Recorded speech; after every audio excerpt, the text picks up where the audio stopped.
இந்த வடக்குப்பட்டு ராமசாமி படம் மிகப்பெரிய வெற்றி அடையணும்னு நான் கடவுளெல்லாம் வேண்டிகிட்டு இருந்தேன். எந்த தடையும் இல்லாமல் இந்த படம் ஆரம்பிச்சதுலேருந்து கடைசி வரலும் முடியணும் அப்படின்றது என்னோட வேண்டுதல். அதே மாரி இந்த படம் ஆரம்பம் முதல் இன்று சக்ஸஸ் இந்த மீட் வரலும் நல்லபடியா இது எல்லாத்துக்குமே காரணம் இந்த படத்தில சப்போர்ட் பண்ண ஊடக நண்பர்கள். அது இதுக்கு மேல பேசினா சந்தானத்துக்கிட்ட திட்டு வாங்குனா சொதப்பிடுவேன். என்னுடைய இயக்குனர் இந்த படத்தோட இயக்குனர் கார்த்திக் அவர்களுக்கு ரொம்ப ரொம்ப நன்றி. கார்த்திகைக்கு ரொம்ப நன்றி. டிக்கிலோனாவிலேயும் பண்ண டிக்கிலோனாவிலே கோச்சிக்கினேன். என்னப்பா என்ன 13 நாள் கேட்டு 3 நாள் தான் வச்சு இது பண்ணிக்கிறீங்கன்னு ரொம்ப சண்டை. நான் என்ன அடுத்த படம் பண்ணிக்கலாம் நான். என்னத்த அடுத்த படம் பண்ண போறீங்க? 2, 3 படம் விட்டேன் தெரியுமா உனக்கு? நீ கேட்ட தேதியெல்லாம் மாறி மாறி குடுத்துட்ட. எல்லாத்தையும் இல்லன்ட்டு போப்பா அப்படின்னு மூட் அவுட் ஆகி போச்சு ரொம்ப. சரி அடுத்த படத்தில் பண்ணிக்கலாம். இவர் எங்கே அடுத்த படத்தில் பண்ண போகிறான்ட்டு விட்டேன். அதுக்கப்புறம் இந்த படத்தில் கூப்பிட்டு பேசும்போது ஒரு பக்கம் ஒரு சந்தோஷம். இது நிஜம்தானா? இதுலேயே நம்மளை கவுத்துருவாரா? 13 நாள் அதில் கேட்டார். இதில் ஒரு 35 நாள்றாரு, 40 நாள்றாரு.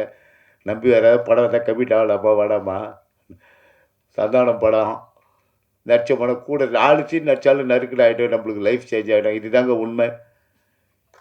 சந்தானத்தை கூட நடித்தேன்னா எனக்கு லைஃப் அப்படின்றது என் மனசு பாதிக்குது. ஏற்கனவே சின்ன சின்ன வேஷங்களாக பண்ணிட்டு வந்தேன். இதில் நல்ல வேஷமாக இருக்குது அப்படின்னு சொல்லிட்டு சரி ஒரு இது எனக்கு டவுட்டில் தான் இருந்தது. அதுக்கப்புறம் கன்ஃபார்ம் ஆகிடுச்சு. படத்தை நிறைய நாள் ஒர்க் பண்ணேன், நிறைய சீன் ஒர்க் பண்ணேன். அதுக்கப்புறம் ஜாலியாக கலகலான்னு படம் போயிடுச்சு. மற்றபடி இதுக்கு மேலே நான் இந்த இடத்துலேருந்து எல்லா மேடையில் இருக்க எல்லாருக்கும் இந்த படம் சம்மந்தப்பட்ட எங்களுடைய அண்ணன் செம்புலி ஜெகன் அண்ணன் அண்ணா ரொம்ப நன்றிண்ணா. நாங்கள் ஒரு டீமாக இருந்தோம். நாங்கள் ஒரு குரூப்பு.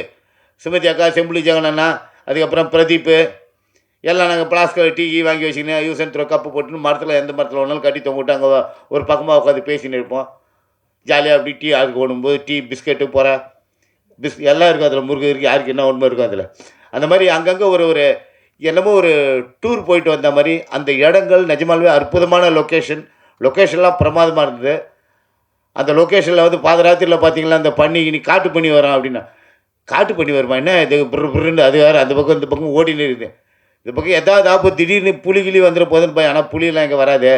எப்போயாவது ஒரே ஒரு வாட்டி தான் ஒரு யானை வந்துருக்குது அப்படின்னாங்க. மெர்சல்லாம் கொஞ்சம் இருந்தது. இந்த படம் வந்து இதுக்கு மேலே நம்ம நிறைய பேர் இருக்காங்க பேசுறதுக்கு. அதனால இந்த படம் மிகப்பெரிய வெற்றி படமாக அமைஞ்சதுக்கு மக்களுடைய ஆதரவு, ஊடகத்துறையோட ஆதரவு, இந்த மற்றபடி இந்த என்ன சொல்கிறது இந்த உதவி இயக்குனர்கள் எல்லாம் assistant director team total team சூப்பருங்க. எல்லாமே நல்லா ஜாலியாக ஒர்க் பண்ணாங்க பசங்க. நைட் அண்ட் டே இயக்குனர் எப்படி கண்ணை முடிக்கிறான் அதே மாதிரி அவங்களும் கூடவே கண்ணை முடிச்சிருந்தாங்க. எல்லாருக்கும் நன்றி. சில பேர் திட்டுவேன் நான். இன்னும் மணி நான் அது இப்போதைக்கு நான் வர முடியாது போ அப்படின்னு. நான் என்ன போய் சொல்லு போ, நான் வர முடியாது போ, நான் கிளம்பிட்டேன், நான் கேட்டேன் போ, சட்டெல்லாம் கேட்டேன்னு சொல்லிட்டு போன்னு. நான் வானா ஏன்னா அப்படி பண்ணேன்.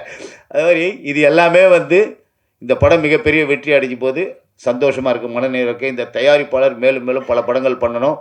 மேலும் மேலும் இந்த படத்தில் நடித்த அத்தனை பேரும் மேலும் மேலும் உயரணும். சந்தானம் கூடிய விரைவில் இன்னும் நிறைய படங்கள் பண்ணணும். எல்லா படத்திலும் நான் இருக்கணும், அதுதான் என் ஆசை. மனசார வாழ்த்துறேன். ஹீரோயின் சூப்பருங்க. மேகாவேஷ் வந்து கலக்கல் வந்து அந்த பந்தாகிந்த சீன்லாம் கிடையாது. அவங்க பாட்டுக்கு வந்து உட்காந்து ஜாலியாக பேசினே இருப்பாங்க. அதாவது முக்கியமான விஷயமா இருந்தால் எதை தேவைன்னா பேசுவாங்க, அவ்வளோதான். அதை மற்றபடி செல்ஃபோனை வச்சுக்கினேன் அவங்க பாட்டுங்க. அவங்க அம்மா அவங்களும் ரொம்ப நல்ல டைப்பு. ஏன்னா நான் போகும்போதெல்லாம் பஜ்ஜி போண்டா வடையெல்லாம் வாங்கிட்டு போய்க்கிறேன் எல்லாருக்கும். ஷூட்டிங்க்கு லேட்டாக வந்து திட்டு வாங்கிக்கினேன், இருந்தாலும் சுட சுட எல்லாருக்கும் அதெல்லாம் வாங்கிட்டு போயிருக்கிறேன். ரொம்ப நன்றி. என்னுடைய பாஸ்கரண்ணா நாங்களாம் ரொம்ப நாள் எல்லாமே ஒன்றா டிவியில் இதில் வந்து பண்ணிருக்கிறோம். ஏதாவது பார்த்துன்னுக்கிற ஏதாவது கவுண்டர் போடலாமான்னு நோட் பண்ணிக்கிறேன். நான் மாட்ட மாட்டேன். பாஸ்கரண்ணா நன்றிண்ணா. மற்றபடி எல்லாம் நட்டி சார், ரவி சார், அங்கே ரவிமரியன் சார், கூல் சுரேஷ் அதிர்தி இல்லை சொல்லிட்டேண்ணா சொல்லிட்டேன். ஸ்கூல் சுரேஷ், பிரசாத், ஜாக்லின் எல்லாருக்கும் இந்த மேடையில் இருக்க அத்தனை பேருக்கும் யாருக்காவது என்னுடைய நடித்த நடிகர் இந்த படத்தில் எங்களோட நடித்த நடிகர் யார் பேராவது மறந்து போயிருந்தாலோ எல்லாருக்கும் ரொம்ப ரொம்ப நன்றி. எல்லாம் சேர்ந்து ஒரு அருமையான ஒரு படத்தில் நடிச்சிருக்கோம். ரொம்ப சந்தோஷம். எல்லோரும் மேலும் மேலும் வளரணும். நன்றி நன்றி நன்றி. ஒவ்வொரு இடத்துக்கு நீ வந்துடுறல, எப்படியாவது அவனை கோத்து வாங்கணும், போட்டு வாங்கணுன்றது தானே ஒன்று ஆசை. இந்த ஸ்ரீதர் நோட் பண்ணிங்க அவனை. நீ வெளிவாக்கண்ணு தனியாக பேசு. நீ எல்லாம் வந்து இது இங்கே இப்போ இந்த டான்ஸ் ஆடின நானுன்ற டான்ஸ் ஆடுறதுலாம் தேட்டரில் பார்த்தல ஜாலியாக இருந்தேன். நீ தானே சொன்ன ஜாலியாக இருந்தேண்ணா அப்படின்னு. போடா வயசாகி போச்சுடா. மேடையில் வந்திருக்கும் அனைவருக்கும் வணக்கம். பத்திரிகை நண்பர்கள், ஊடக நண்பர்கள், இணையதள நண்பர்கள் அனைவருக்கும் வணக்கம். PRO Suresh Chandra sir, Nassar sir அனைவருக்கும் வணக்கம். மேடையில் பேசி கைத்தட்டல் வாங்குகிற அளவுக்கு நான் பெரிய பேச்சாளர் இல்லை. தயவு செஞ்சு நீங்களே ஒரு தடவை கை தட்டிடுங்க. இந்த கைத்தட்டல்கள் அனைத்தும் வடக்குப்பட்டி ராமசாமிக்கு தான் போய் சேரும். இன்றைக்கி இந்த படம் ஒரு பெரிய ஹிட்டாக இருக்குது அப்படின்னாக்கா அதுக்கு பத்திரிகை நண்பர்கள், ஊடக நண்பர்கள்லாம் காரணம். ஏன்னா இன்றைக்கி ஒரு சிலர் என்ன பண்ணுறாங்கனாக்கா, படம் ரிலீஸ் ஆனால் கூட உங்களோட ரிவ்யூ பார்க்குறாங்க, பார்த்துட்டு அவங்க நல்லா இருக்குதுன்னு சொன்னால் தான் போய் பார்க்குறாங்களே. சில பேர் அது மாதிரி இருக்காங்க. அப்படி நீங்கள் படத்தை நாளே பார்த்துட்டு காலையிலேயே இந்த படத்தை பற்றி நீங்கள் எழுதவும், அதை பார்த்துட்டு மக்கள் போய் பார்த்துட்டு அதை மறுபடியும் வெளியில் வந்து இந்த மாதிரி படம் நல்லாயிருக்கு, வடக்குப்பட்டி ராமசாமி, வடக்குப்பட்டி ராமசாமி, வடக்குப்பட்டி ராமசாமின்னு ஊரெல்லாம் ஒரே பேச்சு, அதுதான் என் மூச்சு அப்படின்னு சொல்கிற அளவுக்கு எல்லா இடத்துலையும் நீங்கள் சூப்பராக எழுதியிருந்தீங்க. அந்த எழுதின அனைத்து நண்பர்களுக்கும் என் மனமார்ந்த நன்றி.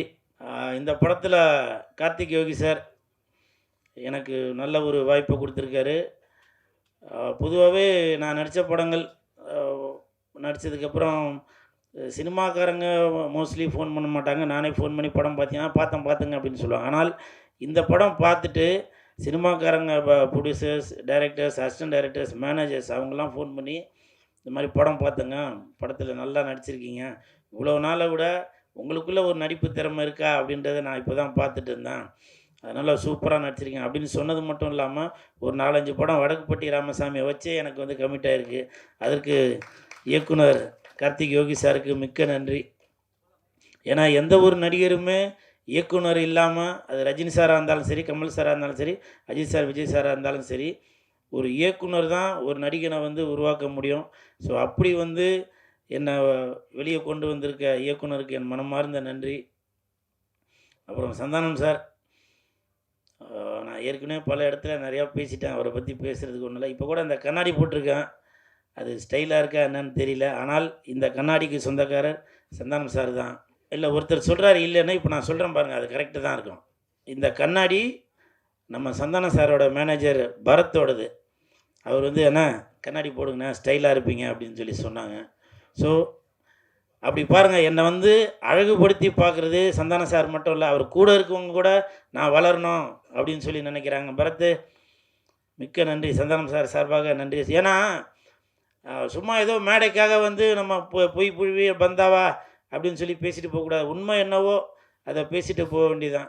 ஏன்னா ஆடியோ ரிலீஸ் ஃபங்க்ஷனில் கூட சில பேர் என்கிட்ட சொன்னாங்க, என்னங்க சந்தானம் சார் உங்களை இந்த கலாச்சார், இதுதாங்க உண்மையான நட்பு.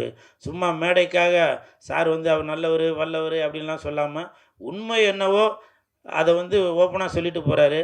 அப்படி அவர் உண்மையாக பேசுனதால தான் இன்றைக்கி வந்து அவர் இந்த இடத்துல நல்ல ஒரு ஸ்ட்ராங்கான இடத்துல இருக்கார். இந்த மாதிரிலாம் ஒரு நல்ல குணமெல்லாம் இருக்கும் அப்படின்னு தெரிஞ்சதுனால தான் அவரோட அம்மா அப்பா அப்போவே அவரோட குணம் என்னன்றது அவங்க அம்மா அப்பா வளர்ந்ததுக்கப்புறம் தான் தெரியும். ஆனால் தன்னோட பையன் அவர் கண்டிப்பாக மற்றவர்களுக்கு ஒரு உதவும் மனப்பான்மையில் தான் இருப்பார் அப்படின்றது தெரிஞ்சாலும் வாசனை உள்ள அந்த சந்தானத்தோட பேரே வச்சுருக்காருன்னு நினைக்கிறேன். சந்தானத்தை பெற்றெடுத்த தாய் தந்தையருக்கு இந்த நேரத்தில் என் மனப்பூர்வமான நன்றியை தெரிவித்துக் கொள்கிறேன். சரி வேணாம், நான் ஏன்னா இப்போ நிறையா பேர் சொல்கிறாங்க நான் வந்து தேட்டரில் போய்ட்டு கத்துறேன் அப்படி இப்படின்னு. அது நான் கத்துறலாம் இல்லைங்க. நிறையா பேர் ஏதோ தன்னறியாமல் பேசுகிறதாங்க அது. இப்போது முருகனுக்கு வேல் குத்துவோம் இல்லையா, நம்மளை அறியாமல் சொல்கிறது தான் வெற்றிவேல் முருகனுக்கு அப்படின்னு. பக்கத்தில் இருக்காள் இதை சொல்லுப்பா அப்படின்னா சொல்கிறாங்க இல்லை, நம்மளை அறியாமலே ஆடியன்ஸை பார்த்தவொன்னே அவங்க என் மேலே வச்சுருக்க ஒரு பாசத்தில் சொல்கிறது. இருமுடி கட்டுவோம், அப்போ வந்து சாமியே சரணம் ஐயப்பா அப்படின்னு. அதெல்லாம் வந்து ஐயப்பா வந்து என்கிட்ட வந்து சொல்கிறாரா இப்படி சொல்லுப்பா அப்படின்னு நம்மளை அறியாமலே சொல்கிறோம். அந்த மாதிரி தான் ரசிகர்கள் என் மேலே வச்சுருக்க பாசத்தில் அன்பில் அவங்க ஒரு குரலை கொடுக்குறாங்க. அதை வந்து என்ன அறியாமலே அந்த மயிர் நட்டுக்குது, அந்த கூஸ் பம்ப்ஸ், அது வந்து என்ன அறியாமலே சொல்லிடுறேன் நான். ஸோ அதுதான் அது. அதனால் நான் வந்து ஏதோ வாலண்டரியாக அதை சொல்லி அதை பண்ணணும் அப்படின்றதுலாம் இல்லை. நான் இன்னமும் சொல்கிறேன், பிக் பாஸுக்கு அப்புறம் நான் முடிஞ்ச அளவுக்கு என்னை மாற்றிக்கிட்டு தான் வரேன். அது சில இடத்துல மாற முடியுது, சில இடத்துல மாற முடியல. அதனால் நான் நீங்கள் எதிர்பார்க்குறதும் செய்கிறேன், நீங்கள் எதிர்பார்க்காததும் செய்கிறேன். ஹோல் டீமுக்கும் மனமார்ந்த வாழ்த்துக்கள். ரவி மரியா சார் எனக்கு அடிக்கடி அட்வைஸ் பண்ணிகிட்டே இருக்கிறாரு. அவர் என் கண்ணுக்கு ஒரு ப்ரொஃபஸர் மாதிரி தெரிகிறாரு. கூல் இப்படி பண்ணாதீங்க, அப்படி பண்ணாதீங்க, அதனால் இப்போ நடிப்பில் கான்சன்ட்ரேட் பண்ணுங்க அப்படின்னு சொல்லிகிட்டே இருக்கார். மிக்க நன்றி sir. Ravi sir, Nedugal Ravi sir, நான் இந்த படம் நடிக்கிறதுக்கு முன்னாடியே ஒரு நாள் வேறு ஒரு படத்தில் ஷூட்டிங்கில் இப்போ ரோட்டில் நடந்து போனவர் டக்குன்னு என்னை பார்த்து வந்து பேசினார், குல் சுரேஷ் நல்லா இருக்கீங்களா அப்படின்னு. ஏன்னா அவ்வளோ பெரிய சீனியர், என்ன ரோட்டில் போகும்போது பார்த்து அவரே வந்து பேசிட்டு போனார். அதெல்லாம் வந்து எனக்கு மறக்க முடியாத ஒரு நிகழ்வு. தம்பி குண்டா இட் இஸ் பிரசாந்த், எனக்கு மாமா பொண்ணாக நடிச்சிருக்க ஜாக்லின், நட்டி, மிக்க நன்றி நட்டி. ஃபஸ்ட் நாள் நான் கமிட் ஆகிறப்போ டைரக்டரும் நட்டியும் சொன்னாங்க, இந்த படத்துக்கு அப்புறம் நீ தேட்டரில் போய் கத்துறதை விட்டுட்டு உன்னை பார்த்து ஸ்க்ரீனில் உன்னோட விஷுவலை பார்த்ததுக்கப்புறம் ஆடியன்ஸ் வந்து உனக்கு வந்து குரல் கொடுக்கணும், அந்த மாதிரி ஒரு விஷயம் பண்ணணும் அப்படின்னு சொல்லி சொன்னாங்க. எனக்கு இந்த வாய்ப்பை கொடுத்த நட்டி அவர்களுக்கும் இயக்குநர்களுக்கும் என் மனமார்ந்த நன்றி. அப்புறம் ஹீரோயின், நான் பொதுவாகவே ஹீரோயின்ட்டெல்லாம் அவ்வளோவா பேச மாட்டேன். ஆனால் அவங்க அவ்வளோ பெரிய ஆடியோ ரிலீஸ் ஃபங்க்ஷனில் சொன்னாங்க, சார் நான் உங்கள் கூட ஒரு செல்ஃபி எடுக்கணும் அப்படின்னு சொன்னாங்க. அது என்னால் மறக்கவே முடியல. ஏன்னா அவங்க அந்த என் தலைவன் எஸ்டிஆர் அவர்கள் கூட நடித்தவங்க, தனுஷ் சார் கூட நடித்தவங்க, இன்றைக்கி என் நண்பர் சந்தானம் கூட நடித்தவங்க. அவங்க என்னை பார்த்து இந்த ஒரு வார்த்தை சொன்னாங்க. அது வந்து கண்டிப்பாக கல்வெட்டில் எழுதி வச்சுட்டு நான் பக்கத்திலே உட்காந்துப்பேன். இன்றைக்கி அவ்வளோ அழகாக கருப்பு ட்ரெஸ்ஸில் வந்திருக்காங்க, பிளாக் ரோஸ்.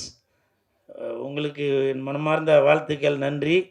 நான் ஒரு படம் அந்த படத்தோட பேர் சொல்ல வேணாம், அந்த படத்தோட இயக்குனர் எனக்கு ஃபோன் பண்ணி இந்த மாதிரி உங்களை வந்து அந்த படத்தில் கமிட் பண்ணணும் அப்படின்னு சொல்லி சத்தியமாக தாயின் மீதானே சொன்னாங்க.